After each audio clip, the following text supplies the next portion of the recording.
Mobile phone के आजाद इस्तेमाल हमारे घरों में, बाप के पास अलग फोन, माँ के पास अलग फोन, भाई के पास अलग फोन, बेटी के पास अलग फोन, 5 बंदे घर में हैं, 5ओं के पास एंड्रॉइड मोबाइल है। बेशर्मी की हद हो गई। हम क्या रसूलुल्लाह को मुंह दिखाएंगे, क्या हजरत हुसैन और आले बैत को मुंह दिखाएंगे? 5 बंदे घर में हैं, 5 के पास मोबाइल है, लेकिन 5 बंदों का कुरान अलग अलग नहीं है। ये मेरे अब्बू का कुरान है, ये मेरी माँ का कुरान है, ये मेरे भाई का कुरान है। 5ओं का कुरान अलग नहीं है। एक कुरान भी मुश्किल, 2 कुरान भी मुश्किल। मोबाइल सबका अलग अलग होगा, ब्रश सबका अलग अलग होगा, सबके चप्पल अलग हैं, सबके कपड़े अलग हैं, लेकिन कुरान शरीफ सबका अलग अलग नहीं है। क्यों? कोई पढ़ने वाला ही नहीं है, कोई कुरान पढ़ने वाला ही नहीं है। ये मुसलमानों का घर है जिसके घर में खुद उसका कुरान नहीं है, अल्लाह का कलाम उसके घर में नहीं है। क्या बेटी पढ़ने के काबिल हो, बाप अपनी बेटी को कुरान नहीं दिला सकता? मोबाइल दिला रहा है, कुरान नहीं दिला रहा है। हजरत हसन हुसैन की सीरत जिन किताबों में लिखी हुई है, उनकी जिंदगियों पर मुश्तमिल किताब नहीं दिला सकता। इन बच्चियों को दीनी तालीम की कोई किताब नहीं, कुरान इनके पास नहीं, मोबाइल हर बच्ची के पास, हर एक के मोबाइल में इंटरनेट और रिचार्ज रहेगा, और घंटों बेटे बेटियां सब मोबाइल में फिल्में सीरियल सब देखती रहेंगी, तो फिर क्या जहन बनेगा, क्या तरबियत होगी? चुनांचे आप देख लें, बच्चियों के अंदर गाने का शौक,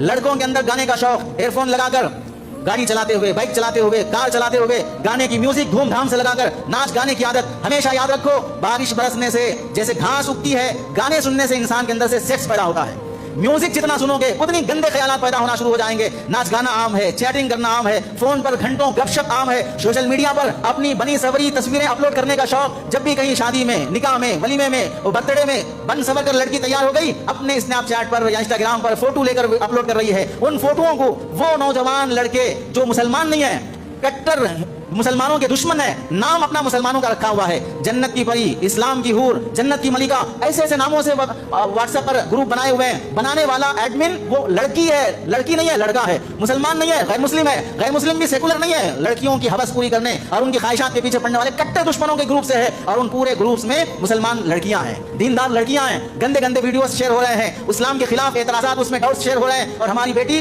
जिस ग्रुप में ऐड है या जिस ग्रुप में वो मौजूद है, वो मुसलमान लड़की का हम समझ रहे हैं, कभी चेक ही नहीं किया।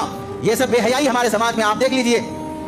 आज ताजा खबर आपने भी देखी होगी, बाप ने या माँ ने बेटियों को फोन इस्तेमाल करने से मना किया, पाबंदी लगाई। 3 बुर्का पहनी हुई बेटियां घर छोड़कर निकल जाती हैं।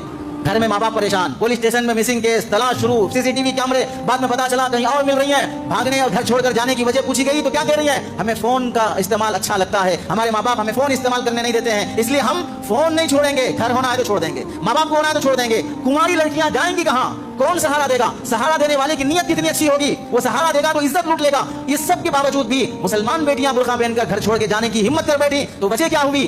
फोन की लत लग जाना, फोन का नशा चढ़ जाना। ये माँ बाप की जिम्मेदारी है अपनी बेटियों को फोन के सिलसिले में कंट्रोल करना।